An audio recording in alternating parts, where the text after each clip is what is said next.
Hello, in this video I will show you how to enable Google Assistant to work on lock screen on ULEFONE Power Armor 18.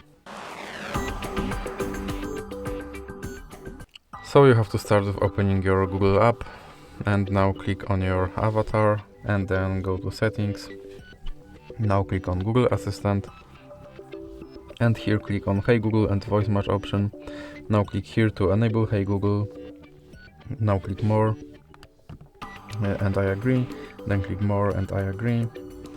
Now click next, more, I agree. And now you can click back and click on lock screen. Now click yes I'm in and make sure that this option stays on. And now let's check if my Google Assistant will work on lock screen. Hey Google.